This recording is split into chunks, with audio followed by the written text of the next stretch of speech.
हैं कि हनुमान चालीसा दुनिया की सबसे अधिक पढ़ी जाने वाली आध्यात्मिक रचनाओं में से एक है, जिसका पाठ हर दिन लगभग 10 करोड़ लोग करते हैं।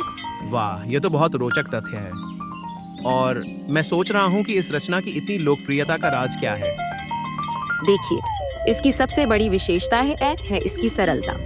गोस्वामी तुलसीदास जी ने इसे अवधी भाषा में लिखा, जो उस समय आम लोगों की भाषा थी, लेकिन इसमें छिपे हुए हैं गहरे आध्यात्मिक संदेश।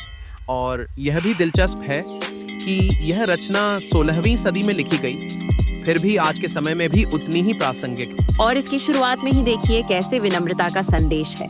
कवि कहते हैं, बुद्धिहीन तनु जाने, यानी वे स्वयं को ज्ञानहीन मानते हैं। ये हमें सिखाता है कि सच्चा ज्ञान विनम्रता से ही आता है। और मुझे लगता है कि हनुमान जी के चरित्र का वर्णन भी कितना संतुलित है। एक तरफ वे अपार शक्ति के धनी हैं, दूसरी तरफ पूर्ण समर्पित सेवक। बिल्कुल सही कहा। और जानते हैं, प्राचीन ग्रंथों में उल्लेख है कि हनुमान जी ब्रह्मचर्य, व्याकरण, ज्योतिष और अष्टांग योग के महान ज्ञाता थे। चालीसा में उन्हें ज्ञान गुण सागर कहा गया है। ये तो मैं नहीं जानता था। तो क्या इसीलिए उन्हें विद्यावान और गुणी कहा गया है? हाँ, और एक रोचक बात यह भी है कि चालीसा में वर्णित उनके कार्य मनोविज्ञान के सिद्धांतों से भी मेल खाते हैं। जैसे कुमति निवार सुमति के संगी, यह सकारात्मक सोच का महत्व बताता है। और देखिए कैसे उनके कार्यों में विविधता है। कभी वे सूक्ष्म रूप धारण करते हैं तो कभी विशाल। यह परिस्थिति के अनुसार स्वयं को ढालने की क्षमता को दर्शाता है। और आधुनिक संदर्भ में देखें तो चालीसा तनाव प्रबंधन का भी एक माध्यम है।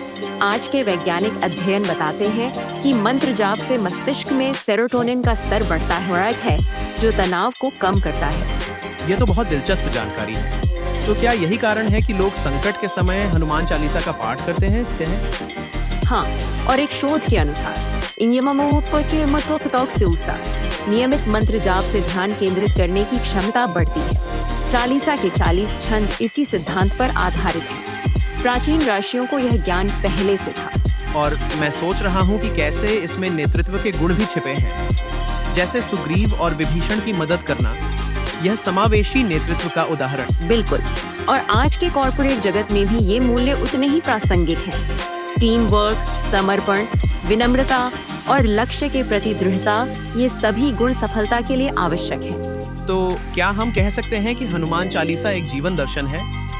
हाँ, यह सिर्फ एक धार्मिक रचना नहीं है। यह एक ऐसा ग्रंथ है जो हमें सिखाता है कि कैसे अपनी शक्तियों का सही उपयोग करें, कैसे विनम्र रहें और कैसे दूसरों की सेवा करें। आज के समय में इन मूल्यों की और भी अधिक आवश्यकता है।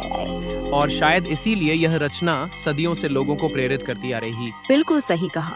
और जैसे चालीसा में कहा गया है, संकट कटे मिटे सब पीरा, यह आज भी करोड़ों लोगों को आशा और विश्वास देती है। यह एक ऐसी विरासत है जो पीढ़ी दर पीढ़ी आगे बढ़ती जाएगी।